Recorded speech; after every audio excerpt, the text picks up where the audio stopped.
Hey, welcome to How to Play, brought to you by The Games Capital. For those of you that are familiar with our videos, you'll see that we're doing something a little bit different this time.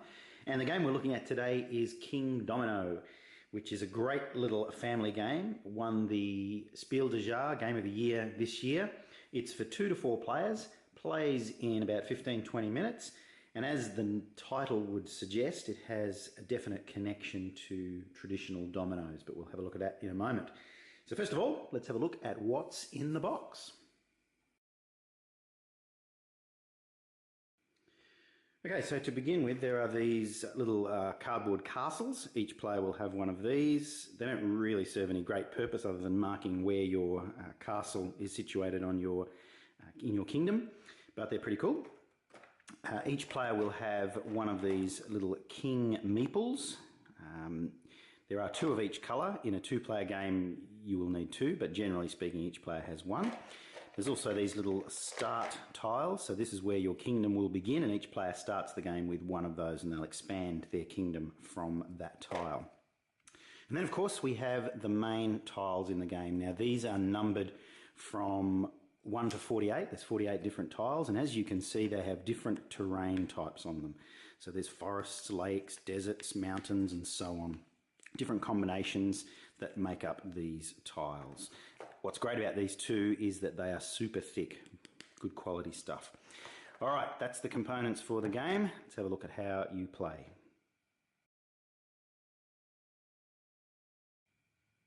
Okay, to begin with, depending on the number of players, you may remove some of these domino tiles, but with 4 players, you play with all of the tiles. Let's move this out of the way.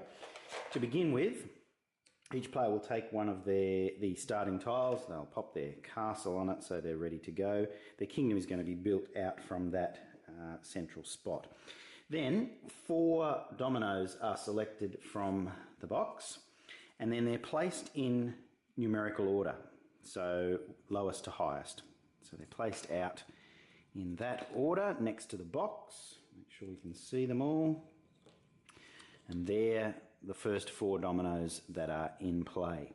Then to decide on that first round turn order, you'll take 1 meeple from each player, and someone will shuffle those up and randomly pull 1 out. So first player then chooses which tile they would like by placing their meeple on it. So on until all of the meeples are placed. So that's for the first turn. All the tiles have been selected. As soon as that happens, then another 4 tiles are pulled out of the box, and the same thing happens. They're put in numerical order, ready for selection for the next round.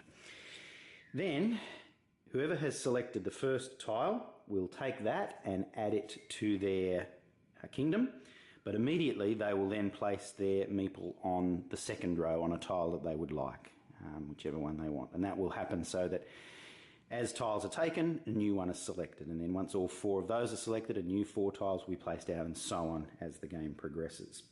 Right, so with the tile that you've selected to add to your kingdom, there are certain rules for how you can place those tiles.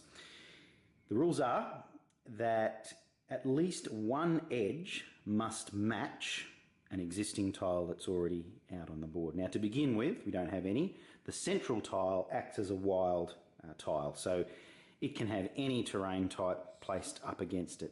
But from then on, when you want to place a new tile, it must match an existing tile. So for example, if I took this one here, I obviously can place it next to the forest anywhere along there, but I couldn't put it over here next to the lake because the tiles don't match.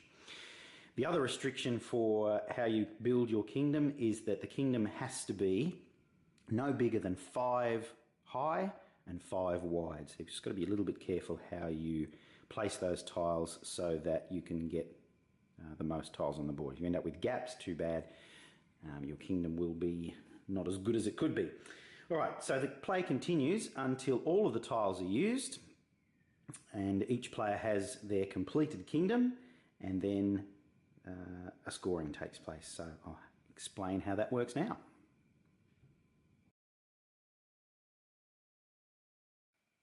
Okay, so here's an example of what your kingdom might look like at the end of the game, 5 by 5 grid. The way you score is very simple. Each different terrain type will earn you points, providing there is at least one tile that has a crown symbol on it. So there's various crown symbols scattered around my kingdom. For example, this tile over here, or this section over here, this green field, has a tile with 2 crowns. So what I do is I add up the crowns and multiply it by the number of squares in that particular area. So in this case, 2 crowns multiplied by 2 field tiles will earn me 4 points. However, over here, I've got 1, 2, 3, 4, 5, 6, 7 crowns in this little dark brown section. There's 3 tiles, so 7 times 3, that section is going to earn me 21 points. Whereas these deserts over here with no crowns, no points. So that's what ideally I want to do, try and get as many crowns into every region as possible so that I can score the most points. But that's basically it. Very simple. Whoever has the most points is the winner.